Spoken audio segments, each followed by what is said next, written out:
Koçların Mekanı kanalında Ruhun Şifası programına hoş geldiniz.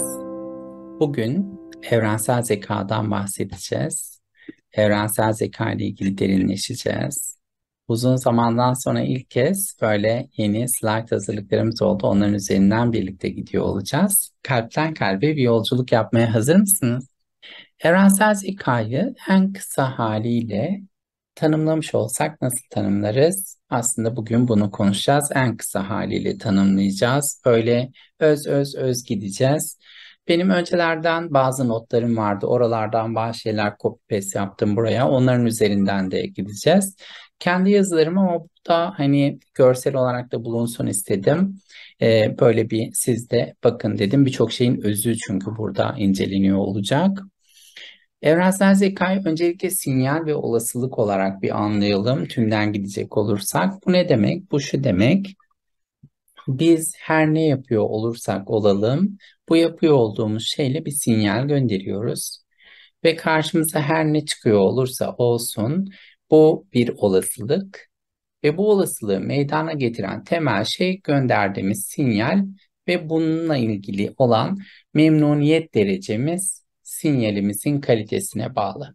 Yani yaşamınızda karşınıza çıkan olasılıklarla ilgili bir memnuniyetiniz varsa sinyaliniz kaliteli gitmiştir. Memnuniyetiniz yoksa sinyaliniz biraz parazitlidir. O yüzden evrensel zeka Evrensel zekanın en temel haliyle bakılacağı şey şu. Evrensel zekanın sizin için bir yargısı yoktur. Evrensel zeka sizi yargılamaz. Bununla birlikte yargılamışsanız da yargıladığınız durumlarla ilgili pek de affedici sayılmaz. Dolayısıyla aslında affedip affetmemekle ilgili zekanın bir suçu, günahı veya tam tersi ödülü bir şeyi yoktur yani. Buradaki mevzunun tamamı sizsiniz, kendinizsiniz, kendimiziz. Bunu anlıyor olmak çok değerli ve buradaki sinyalleri nasıl gönderiyor olacağımız ve bu sinyalin derinliğinde neler olacağı, olasılıklarımızı nasıl değerlendireceğimiz çok çok önemli. Şöyle bir bakalım nedir bu evrensel zeka dedikleri? Birkaç tane derinleşme sorumuz var burada.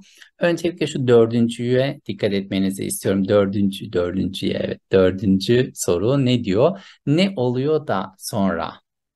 Yani bir şey oluyor ve soruyorsun işte ne oluyor da sonra bu oluyor. Sonra diyorsun ki sonra mı? Sonda mı? Son başlangıçta mı? Ya da tam tersi mi? Ya tam tersi ise yani son buradaysa şu anda bizim ürettiğimiz alan, zihnimizde oluşturduğumuz yapı ya son buysa ve biz bunun frekansına doğru evrilmek üzere hareket ediyorsak, değil mi? Baktığımızda o zaman şöyle bir bakalım. Olasılık neydi? Gönderdiğimiz sinyalin sonucunda ortaya çıkan durumlar, değil mi? İletişim var ve frekans var. Baştan gelelim. Belki Spotify'da dinleyen arkadaşlar için sorular daha sade olsun.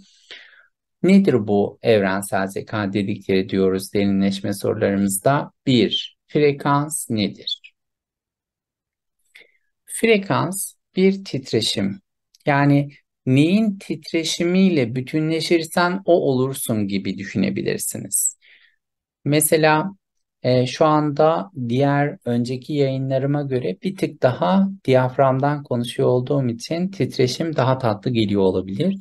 Çünkü bugün yayını kendi başıma çekiyorum ve biliyorsunuz burada beraberce bir yolculuğumuz var. Önceki yayınlarımızda hep bir heyecan, başkaları var, bir şeyler var, etkiler var. Bakın burada ne var?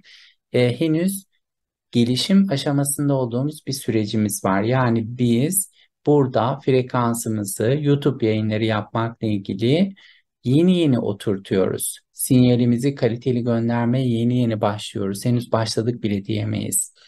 Peki bu frekansı gönderiyor olma durumumuzla gelen olasılık ne oluyor? Daha kaliteli yapmakla ilgili oluyor. Bununla ilgili önümüze veriler çıkıyor ve iletişim. İletişim dediğimiz şey, ikinci sorumuz iletişim. İletişimi çok farklı yönlerde düşünebiliriz. Mesela insanlarla iletişim kurmak Bütün maddesel evrenle iletişim kurmak, her şeyin öncesinde kendimizle iletişim kurmak.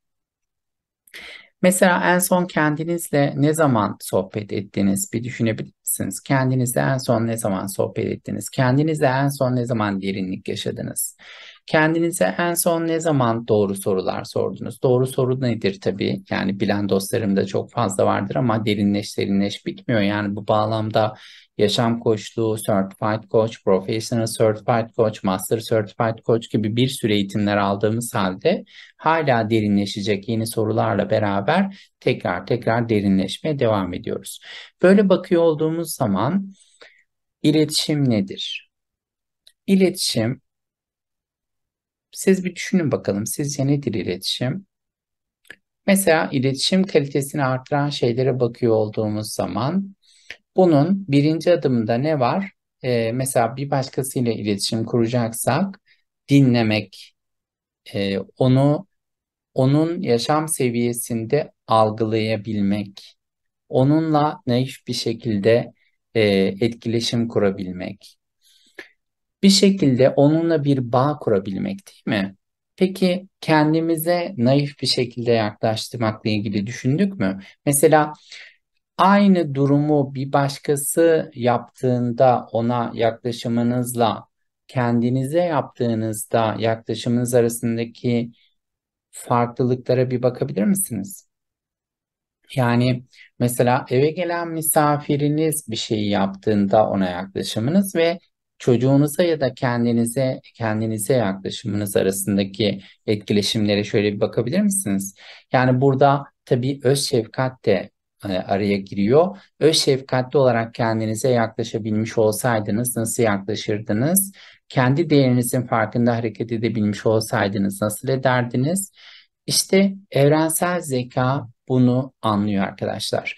Kendinize karşı naif yaklaştığınızda, kendinize karşı böyle kalbinize dokunarak yaklaştığınızda evrensel sistem bunu fark ediyor, bunu hissediyor, bunu anlıyor ve buna göre sizin karşınıza da buna göre insanlar, buna göre yapılar, buna göre bir hayat çıkartıyor. Diyelim ki böyle düşündüğünüzü, böyle hissettiğinizi görüyorsunuz, gözlemliyorsunuz ama çıkmıyor karşınıza. O zaman buradaki ince noktayı kavramak gerekiyor arkadaşlar.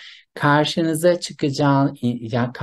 çıkacak olan insanlara dair de bir inancınız var ve sizin kendi içinizdeki bu inancı dönüştürmekle ilgili de bazı çalışmalar yapmanız gerektiğine ilgili bir durum var. İşte kuantum alan burada devreye giriyor. Diğerlerinde de devre tabii de burada daha derinden devreye giriyor. Buradaki frekansınızı ayarlıyor olmak çok değerli.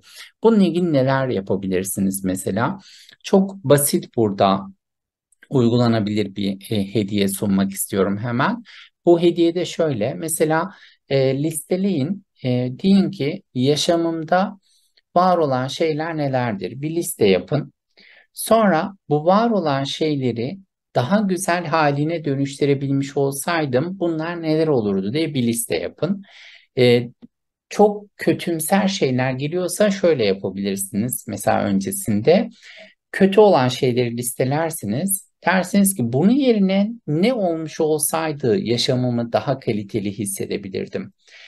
Mesela karşınıza çıkan insan tiplerini böyle listeleyebilirsiniz. Sonra şöyle diyebilirsiniz. Ne tür insan tipi benim karşıma çıkmış olsaydı ben daha mutlu, huzurlu olurdum gibi. Böyle bir çalışmalar yapın. Hatta bana da gönderebilirsiniz. Birlikte de değerlendirebiliriz. Bu çalışmalar çok değerli arkadaşlar. Her bunu yaparsanız kendinizle iletişim kurmuş olacaksınız. Kendinizle iletişim kurduğunuz an frekansınız değişmeye başlayacak. Bu neyle değişecek? Gönderdiğiniz sinyalin kalitesiyle değişecek. Artık sistem diyecek ki bu kişi bir şey yapıyor. Yani bazı şeyleri değiştirmeye başladı.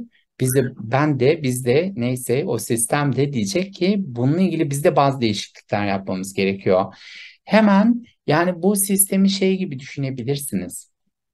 İşte mesela dünyayı, bütün güneş sistemini mesela şöyle düşünebilirsiniz.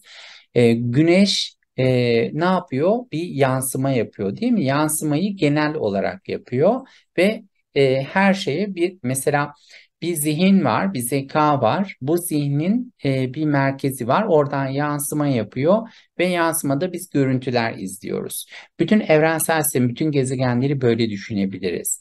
Peki dünyanın içinde de bir magma var, değil mi? Mesela bunu sen metaforik olarak söylüyorum. İlla ki böyledir diye söylemiyorum.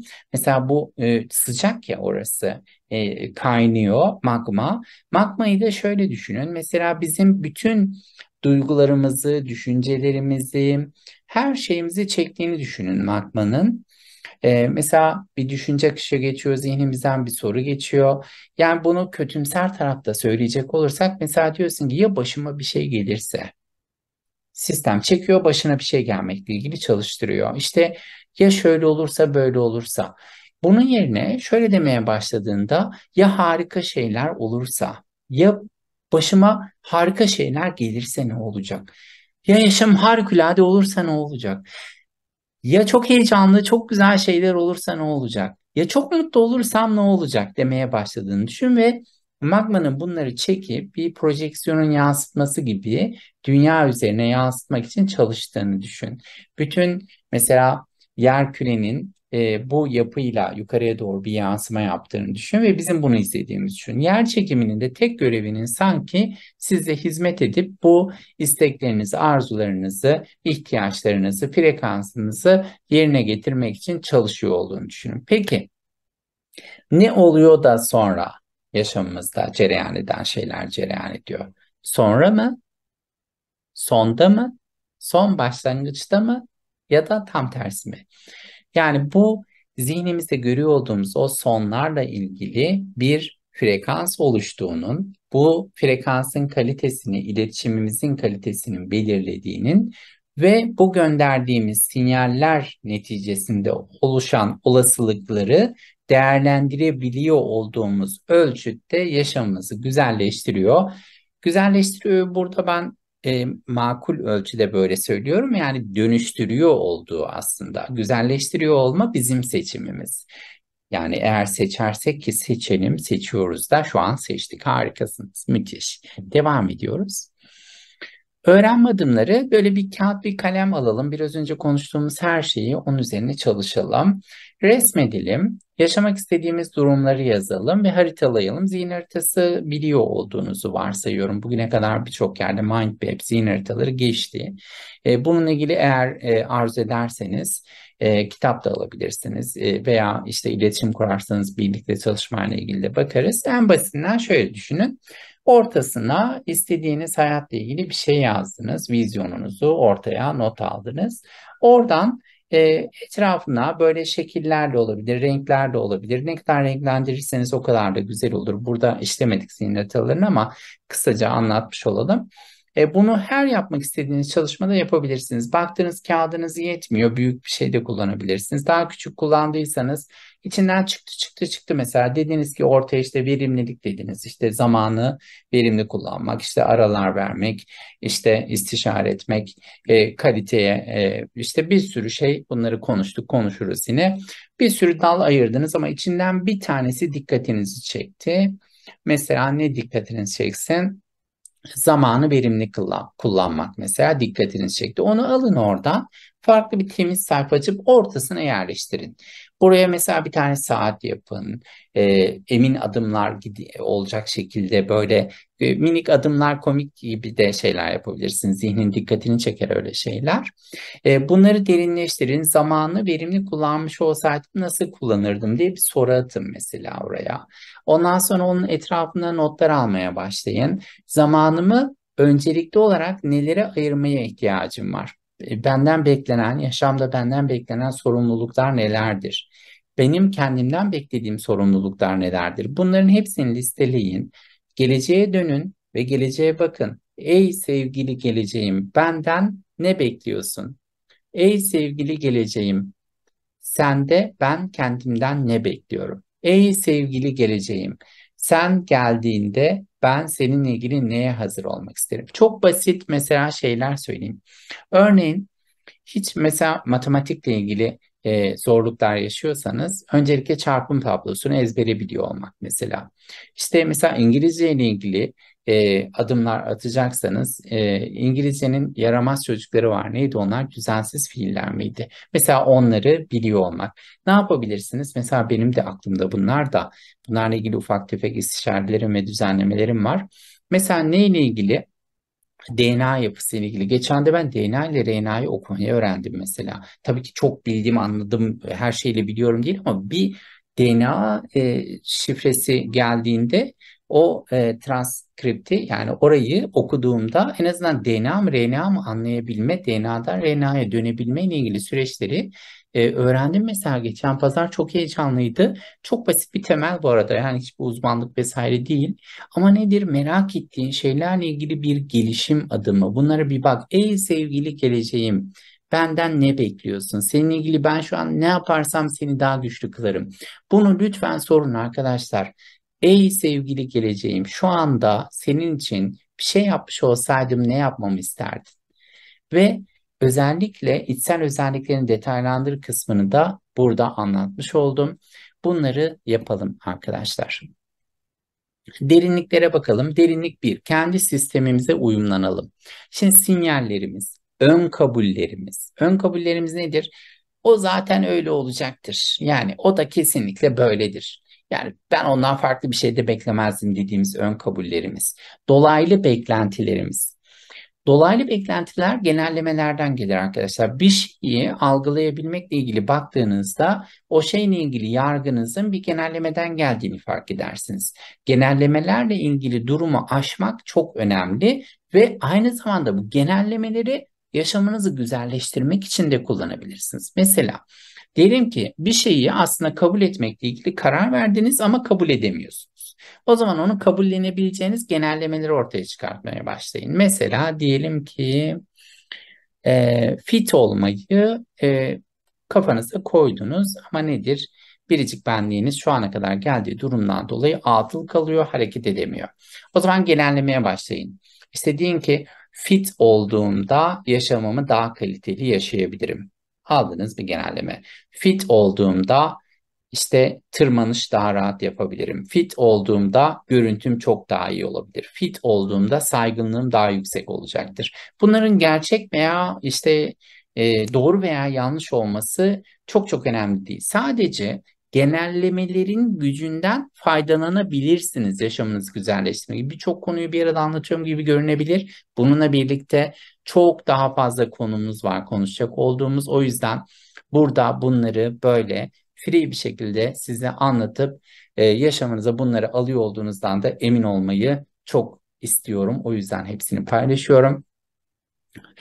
Yaratılışın başlangıcından sonuna kadar oluşa tüm olasılıklar silsilesinin kayıt olduğu ve kendi frekans aralığımız doğrultusunda titreşerek kendimize sunduğumuz gerçekliğimizi oluşturduğumuz ve dahi yaşadığımız alan. Burası neresi? Burası evrensel zeka. Bir bilgi hakkında derin düşünmeye başladığımız an oluşmaya başlayan güçlü bir enformasyon ile karşılaşırız. Bu karşılaşma tesadüfi değildir ve yüksek oranda o an olmuş da değildir. Her birimiz kendi derinliğimiz derecesinde sadeliğe inebilir ve çekim gücünü bu çizgide kaliteli hale getirebiliriz. Haydi kendi sistemimizi yapılandıralım. Derinlik 2. Detayları öğrenelim.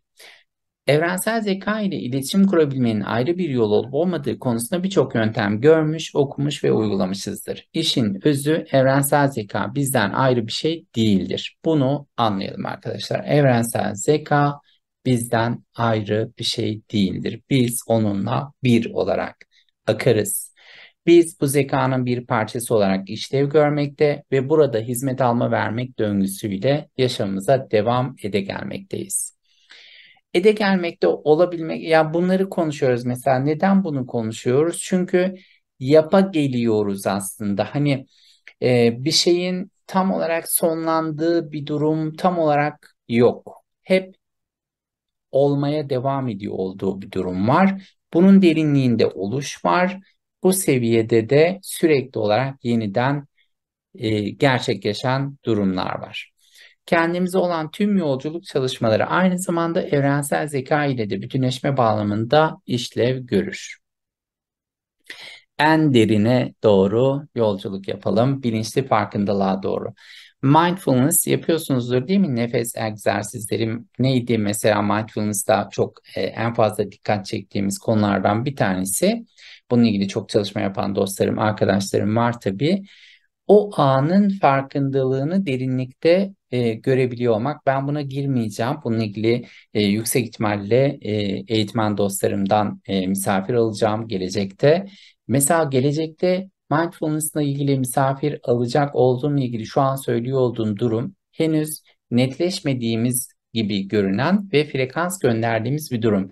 Bakalım ileride bir yerde mindfulness ile ilgili bir konuğumuz gelecek mi ve burada yayınlanacak mı? Ben inanıyorum ve frekansımız o yönde gidiyor. Bu da olacak olduğunun bir garantisi gibi duruyor evrensel zekada. Yaşadığımız müddetçe, nefes alıp verebildiğimiz müddetçe bunların gerçekleşmesiyle ilgili süreç kendini işletiyor olacak. Evrensel zeka da kendi içinde bir aura yapısına sahiptir. Nasıl ki atom 7 katman, insanın ana çakraları 7 katman, tabii ki bir sürü var. Birçok aura alanımız yani çakralarımız, çarklarımız var. Burada 7-7 gidiyorum öyle. Atmosfer 7 katman ve hatta 7 kat sema da denilebilirsiniz. Daha nice henüz dile getiremediğimiz ve dahi farkında olamadığımız derinlikler. Bu derinliklerin her birisine ulaşmak için odaklı ve bilinçli farkındalık oluşturmak ve o farkındalığı da derinleştirmek önemlidir. Şimdi çalışma yapalım biraz. Derin bir nefes almanızı istiyorum şimdi. Ve kendinize şunu sorun. Şimdi bu farkındalıkla hareket ediyor olsaydın neleri farklı yapardın? Ben diliyle de sorabilirsiniz. Şimdi bu farkındalıkla hareket ediyor olsaydım neleri farklı yapardım? Şu ana kadar dinlediğiniz her şey, not aldığınız her şeyle ilgili şöyle bir bakın, buna nasıl yanıt verirsiniz? Burayı size bırakıyorum arkadaşlar. Diğer bir sorumuzda kendin için atabileceğin en güçlü adımlar nelerdir? Ne demiştik? Sinyal gönderiyoruz. Olasılık karşımıza çıkıyor. Biz adım atmazsak olasılık bizim için nasıl çalışsın? Değil mi? Biz adım atmazsak olasılık bizim için nasıl çalışsın? Çok bu hafta yaşadığım farkındalıkları söyleyebilirim. Mesela ben gündüzleri bir işte çalışıyorum şu an itibariyle ve akşamları da seanslar gerçekleştiriyorum. Mesela pazartesi günü akşam 7 tane seans yaptık. Yani normal gün içinde işte olmamıza rağmen pazartesi günü akşam 7 tane seansımız vardı. Gayet de tatlı, akışta gayet güzel bir şekilde ilerledi. Salı günü akşam bir eğitimimiz vardı. Çok güzel eğlendik. İşte öğrendik, eğlendik, öğrendik. Çok mutlu bir akışımız oldu. Bugün akşam bu YouTube yayınının öncesi ve sonrasında toplam 7 tane akış var ve 6 tanesi seans olmuş oluyor. Baktığın zaman bunların altındaki sebeplere bakalım. Neden bu kadar yoğun seans var? İşte olasılıklar geldiğinde, adım atabilme kabiliyeti gösterdiğinde bu seanslar gerçeğe dönüyor. Yani mesela bu alanı izleyen, kendileri de bu şekilde hizmet veren arkadaşlar varsa gönderdiği sinyalin kalitesiyle gelen olasılıkları değerlendirme konusundaki etkileşimini görebilirler ve bu bağlamda atabileceğiniz en güçlü adımları listelemenizi istiyorum. Neler olurdu? Bu şekilde bakalım. Bunlara tabii yaşam alanınızdaki birçok konuyla ilgili de bakabilirsiniz. Mesela aileyle keyifli vakit geçirebilmiş olsaydım neler yapardım diye düşünün. Ve bu bağlamda kendimiz için atabileceğimiz en güçlü adımlar neler olduğunu. Yani sadece şu soruyla kendim için atabileceğim en güçlü adımlar nelerdir sorusuyla bir sürü konuda derinlik sağlanabilir ve evrensel zeka kesinlikle size eşlik ediyor olacak. Anın sonsuzluğunda evrensel zeka ile uyumlu ve kendin hakkında daha derin bir gerçeklikle tanışmaya hazır mısın? Tekrar sormak istiyorum. Çok güçlü bir soru. Lütfen dikkatle dinleyin. Anın sonsuzluğunda evrensel zeka ile uyumlu ve kendin hakkında daha derin bir gerçeklikle tanışmaya hazır mısın? Bununla ilgili kendimizi içten bir şekilde onaylıyor olmamız çok değerli arkadaşlar. Eğer biz kendimize layık görmezsek, sistem bizi nasıl layık görsün güzelliklere, değil mi? Evet, biraz daha böyle derinleşelim istiyorum bugün. Kalıtsal zekayı kuantum liderlik genetik kodda da konuştuğumuz için hızlı geçeceğim. Ne vardı orada? Yaratıcımızı sağlayan içerik vardı. Bu doğumumuzun kendi otomatik haliyle gerçekleştiği Mevlamızın kurgusu harikulade bir akış. Ve ebeveynden gelen içerik vardı. Burada ne vardı? Anne babamızın yaşayış şekli, attığı temeller, yedi ceddimizden gelen veriler var değil mi? Burada da baktığımız zaman. Tüm bunlarla birlikte insan dünyaya geliyor değil mi? John Locke ne diyor? Bununla ilgili insan zihni dünyaya boş bir levha olarak gelir der ve doğru söyler. Şimdi diyeceksin ki hocam kalıtsal zeka var ve sen boş bir levha diyorsun, ne diyorsun? Kalıtsal zeka yani görünen bir ben olduktan sonra kendisini de beyan ettiği şekilde insan zihni için bilginin kaynağında tecrübenin ve deneyim bulunacağı boş bir levha vardır. Şimdi her ne kadar ne olursa olsun henüz tecrübemiz ve deneyimimiz yok değil mi doğduğumuz zaman? Yani bu ne demek? Boş bir levha var demek yani baktığında. Berkeley var olmak algılamış olmaktır derken yine zihinsel bir sürecin keskinliğini ele almıştır. Zihinde çünkü algı var, mekanizma var. Ne dedik? Genellemelerle neyi nasıl algılıyor olduğunuzu fark edebilir ve yine genellemelerle algınızı dönüştürerek inanç geliştirebilir ve geliştirdiğiniz bu inançla yaşamınızı güzelleştirebilirsiniz. Yani güzelleştirebilirsiniz, biz söylüyoruz, yine söylüyorum.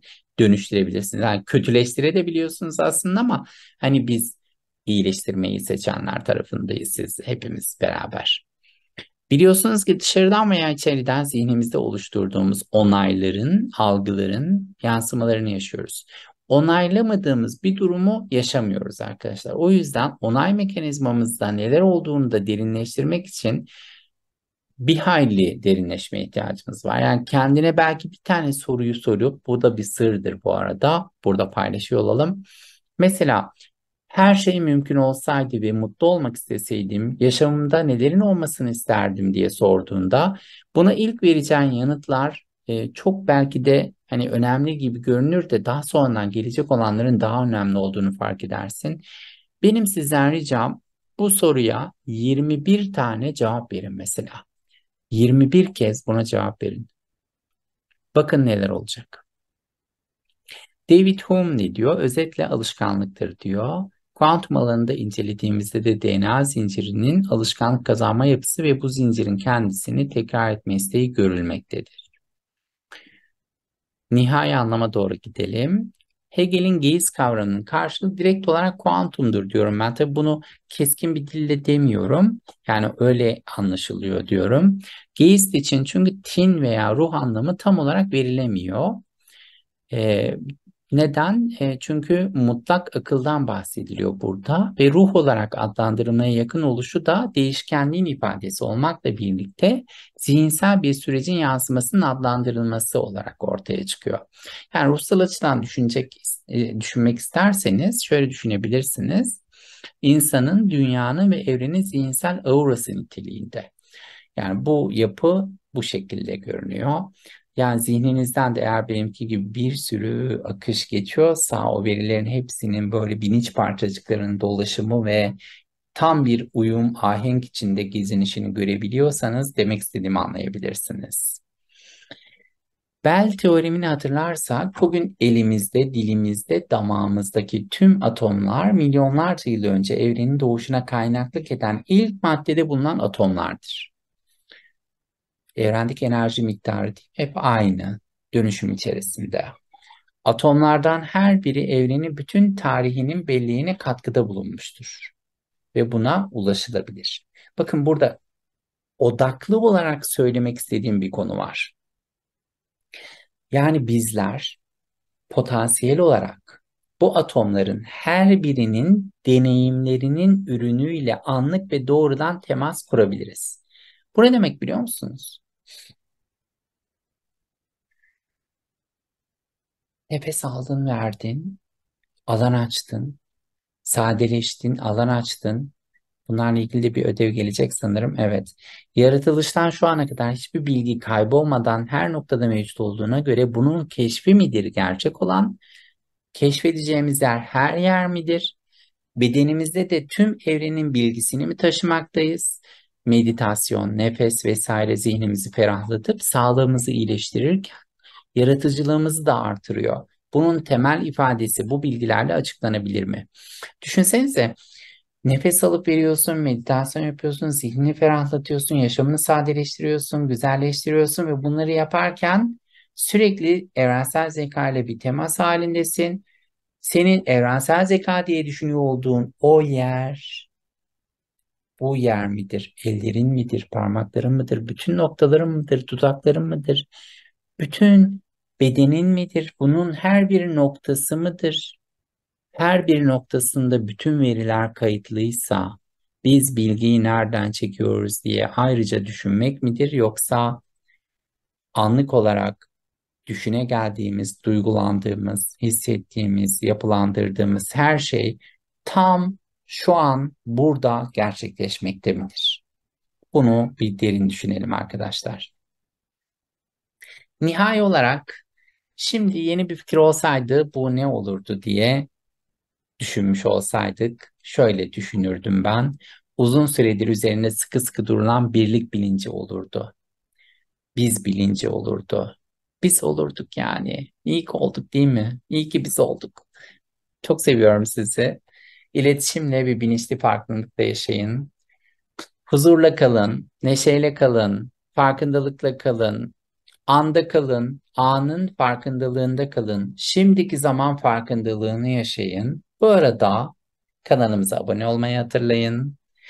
Çok teşekkür ediyorum. İyi ki geldiniz. İyi ki buradaydınız. İyi ki bizimleydiniz. İyi ki birlikteyiz. İyi ki biz ruhuyla akıyoruz. Sonsuz sevgimle görüşmek üzere.